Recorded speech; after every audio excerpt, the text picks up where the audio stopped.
Pierre Bourdieu adalah salah seorang filsuf yang paling berpengaruh sejak akhir abad 20. Salah satu filsuf akhir abad 20 dan awal abad 21 yang paling membetot perhatian kaum pemikir. Bukan saja karena ia tersohor sebagai aktivis pemikir, aktivis pemikir aktivis, atau biasa disebut intelektual publik, tapi karena pemikirannya memang sangat mendalam, serba original, dan sangat provokatif.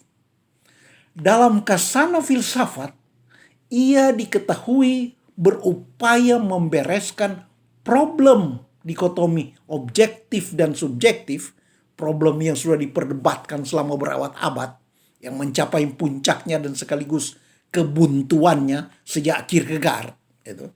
Kemudian dalam jagat strukturalisme, kalau Noam Chomsky menyelamatkan strukturalisme dengan mengedepankan peran subjek individu yang kompeten mencipta struktur dan menyempurnakan struktur bahasa, Pierre Bourdieu menyingkap ilusi objektivitas kaum strukturalis itu, sekaligus menunjukkan penyebab mengapa teori ideal Chomsky itu macet sedari hulunya. Kurang lebih sama persis begitu pula Bourdieu membedah tentang macetnya jalan revolusi maupun jalan revolusi Marx maupun neo-Marxis. Pemikiran Pierre Bourdieu mengenai politik sangat jelas. Teori sosial dan politik ataupun filsafat sosial politik Bourdieu bukan saja merupakan implikasi ke dalam bidang politik dari filsafat dasarnya, melainkan filsafat dasarnya itu sendiri yang memang didasarkan pada struktur sosial politik, didasarkan seutuhnya pada struktur sosial, tertanam dan berakar dalam sosialitas real. Walaupun di antara puluhan buku karyanya, cuma beberapa sangat sedikit ya yang khusus bertajuk politik dan negara. Salah satunya yaitu yang membahas ontologi politik dari filsuf Heidegger. Kemudian ada tentang yang diberi judul Kemuliaan Negara. Nanti 10 tahun sesudah meninggalnya tambah satu buku lagi. Jadi bukan dia yang tulis langsung, yaitu buku yang oleh para mantan muridnya dikumpulkan bahan kuliah Bourdieu itu tentang negara yang diberikan sepanjang 3 tahun, itu seri kuliahnya tentang negara pada tahun 1989 sampai 1992, 3 tahun. Buku berjudul On the State, mengenai negara. Tapi sedemikian besar dan originalnya pemikiran Bourdieu itu, sehingga buku yang kendati hanya merupakan kumpulan kuliah yang dibikin oleh mahasiswa-mahasiswanya itu, dinilai oleh banyak ahli ilmu politik sebagai salah satu karya political science yang pernah ada. Salah satu karya terbesar di bidang political science yang pernah ada. Seperti juga buku-bukunya tentang sosiologi, langsung dijajarkan dalam kasana karya-karya klasik dalam bidang sosiologi. Filsafat Pierre Bourdieu saya deskripsi secara sangat sederhana, sangat saya sederhanakan begini. Pemikiran kita, setiap manusia, pengetahuan kita, semuanya tidak mungkin bisa objektif. Karena kita sudah terstruktur di dalam struktur sosial dan budaya yang sama sekali tidak mengkondisikan kita ke arah kebenaran objektif, malah sebaliknya. Sampai di sini ini masih sama dengan kesimpulan yang diungkap oleh Karl Marx dan seluruh eksponen filsafat teori kritis seperti Adorno, Horkheimer, Herbert Marcuse dan seterusnya. Yang baru dari Bourdieu di sini adalah betapa ia menyingkap semuanya secara sangat mendetail mengenai mekanisme-mekanisme yang bekerja secara niscaya di dalam apa yang disebutnya habitus. Yang semuanya meliputi sangat banyak aspek, saling berjalin berkelindan, saling memperkuat. Termasuk di dalamnya adalah sistem bahasa kita, yang semuanya diperkuat dan direproduksi terus-menerus, diabadikan melalui sistem pendidikan dan budaya kita. Semuanya itu tertanam dan berakar sampai dalam proses-proses kedagingan kita. Setiap keputusan kita, pertimbangan kita, pemikiran kita, semuanya tidak benar. Pertimbangan pikiran kita, semua itu bahkan sudah berlangsung sejak di ranah pra-pemikiran, pra-refleksi. Artinya bukan karena kita berpikir, bahkan tanpa pikiran kita di situ. Yang sebenarnya ya, pikiran yang sebenarnya. Karena sudah berlangsung dalam proses pra-refleksi. Sudah langsung terjadi di dalam proses tubuh jasmani kita. Frasa yang kemudian lebih populer dalam bahasa Inggris itu bodily logic. Logikanya daging kita. Logikanya darah dan daging kita yang menggiring pikiran kita. Dan itu sangat kuat. Tidak terbendung, tidak terlawankan.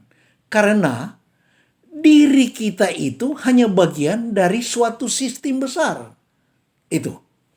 Bahasa kita yang kita andalkan sebagai alat pengetahuan kita, sebetulnya itu sudah menjadi mekanisme bagi prosedur penyesatan kita sendiri. Terutama prosedur yang memproses diri kita untuk secara niscaya berada di dalam hierarki struktur kekuasaan yang membuat hilangnya objektivitas pikiran maupun penilaian diri kita sendiri. Pendek kata, kita terdominasi tidak lain secara alami. Kita terdominasi seperti tanpa dipaksa. Itu. Tidak melalui proses dipaksa. Itu tidak melalui lagi satu proses rekayasa social engineering. Misalnya melalui iklan atau kampanye propaganda. Tidak.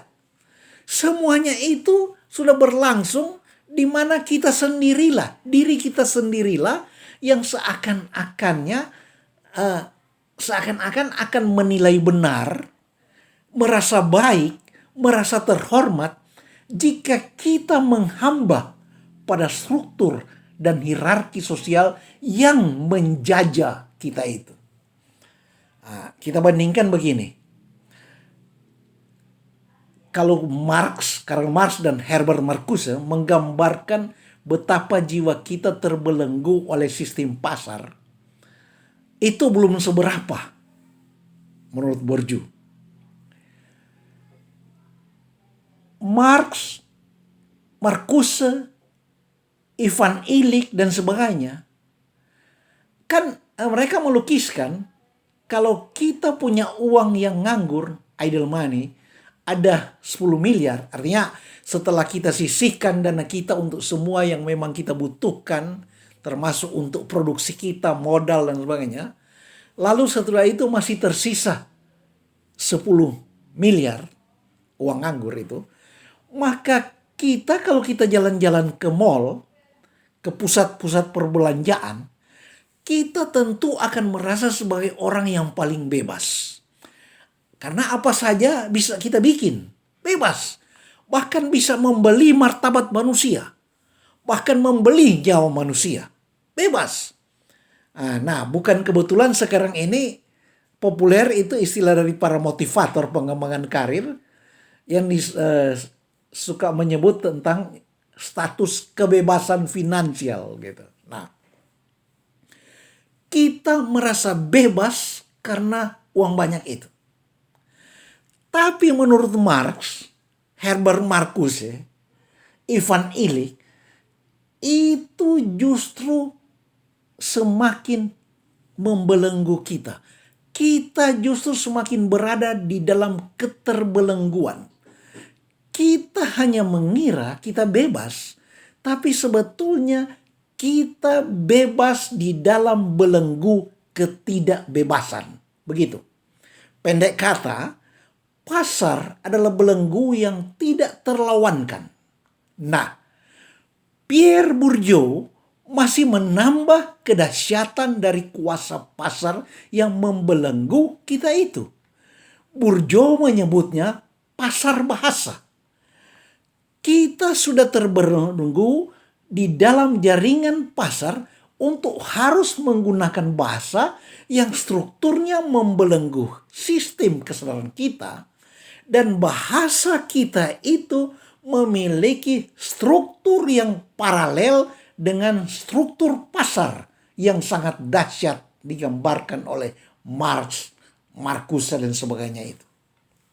Nah, tentang bahasa sebagai aparatus kekuasaan, itu kita tahu sudah diungkap juga oleh Foucault, Derrida dan sebagainya. Contoh sangat sederhana dari itu, tapi bagi kita di Indonesia justru bukan soal sederhana, yaitu bahasa nasional kita. Selama ini kan kita sangat bangga, mengagungkan, memuliakan keputusan Sumpah Pemuda tentang bahasa nasional, bahasa persatuan. Satu bahasa, bahasa persatuan, bahasa Indonesia. Nah, begitu pula banyak ahli sosiologi di Indonesia menemukan di dalam penelitian mereka bahwa bahasa nasional itu, bahasa Indonesia itu adalah faktor terbesar yang mempersatukan bangsa Indonesia, bukan lain-lain.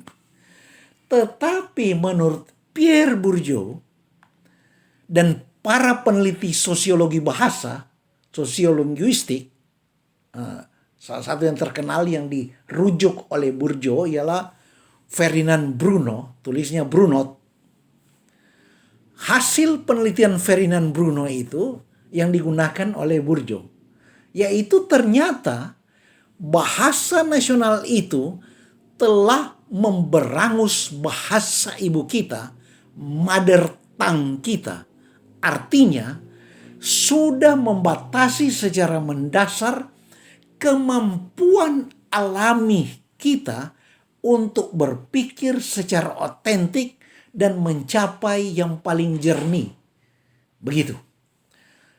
Tapi semua itu kita lakukan secara alami. Artinya, kita bukan manusia normal jika kita menolak pembelengguan terhadap diri kita sendiri itu.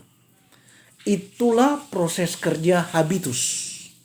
Habitus itu menumbuhkan dalam diri kita sampai berakar sangat kuat, semacam rasa tahu diri. Tapi kalau dalam bahasa Indonesia, frasa tahu diri itu kan sudah ada muatan nilai, yaitu nilai yang merendahkan. Tahu diri dong lu gitu kan. Nah, di dalam habitus yang dijelaskan oleh Bourdieu tidak. Tahu diri itu, rasa tahu diri itu sifatnya netral bahkan baik, bahkan dimuliakan. Kita muliakan. Semacam sense of self-position. Bourdieu lebih suka terjemahan Inggrisnya sense of one's place. Rasa tentang tempat seseorang. Tempat diri kita di dalam struktur sosial. Perasaan yang sangat alamiah. Seperti kita tidak merasa rendah kalau mata kita ada dua dan kuping kita ada dua bukan tiga. Kita tidak merasa rendah karena itu.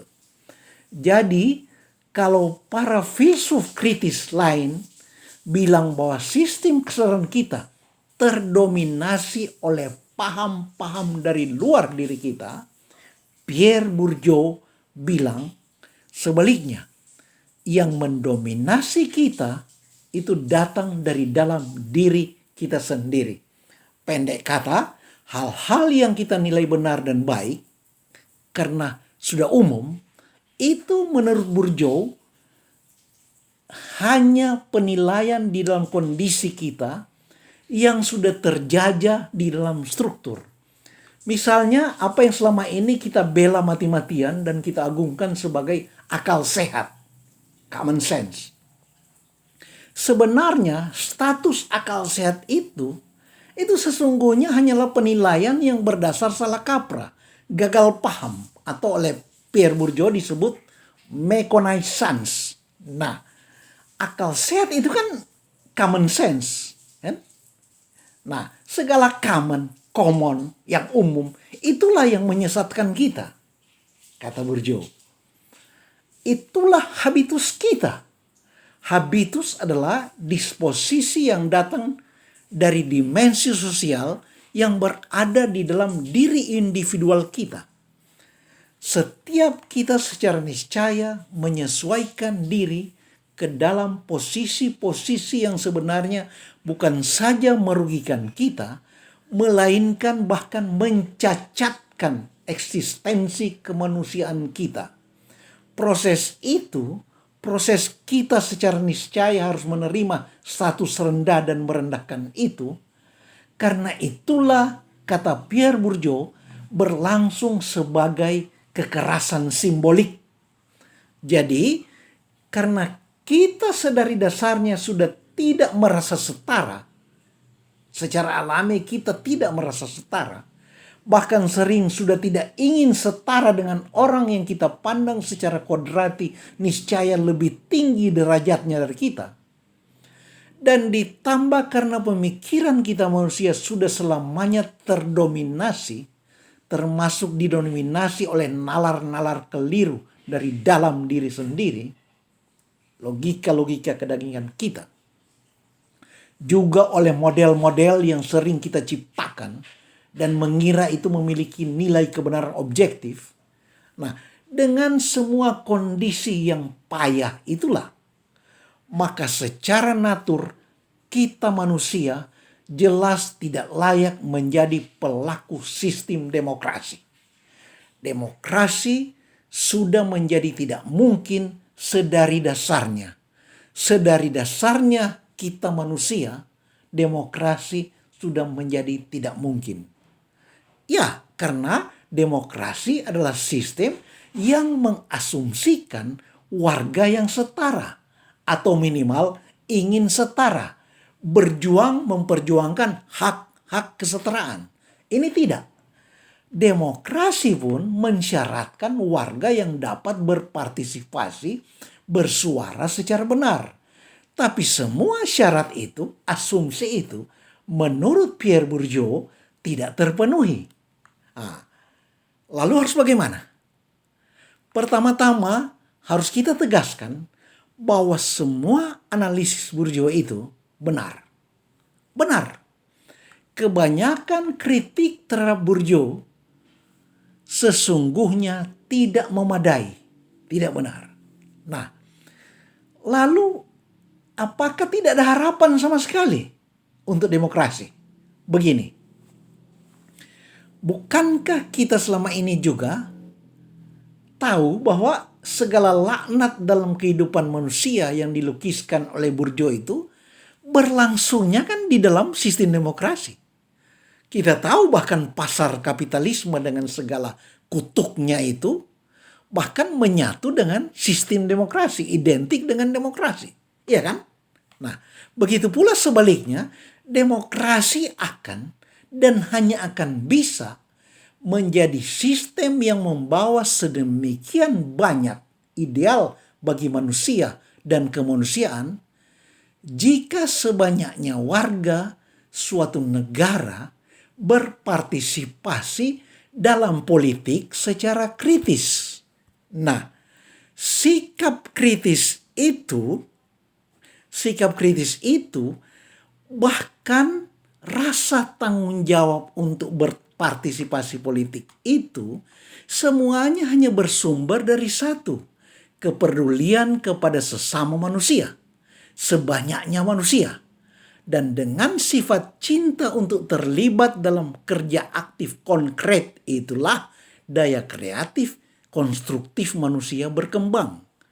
Nah, daya kreatif konstruktif itu beserta anaknya, yaitu daya kritis, itulah yang memampukan setiap kita untuk membentuk habitus yang baik dan mensubstitusi habitus yang berupa kutukan laknat itu. Hanya daya kreatif konstruktif dan tidak oleh lain, daya kreatif konstruktif itulah beserta anaknya yakni daya kritis, itulah yang memampukan kita untuk bisa memperlakukan bahasa sepenuh-penuhnya sebagai alat yang setiap saat dapat kita modifikasi sesuai kebutuhan kita. Kelirunya Pierre Bourdieu, yaitu seperti Derrida, Wittgenstein, Nietzsche, umumnya filsuf bahasa, mereka sudah memperlakukan bahasa sebagai metafisika yang maha kuasa, kendati mereka berangkat dari penolakan terhadap metafisika. Begitu.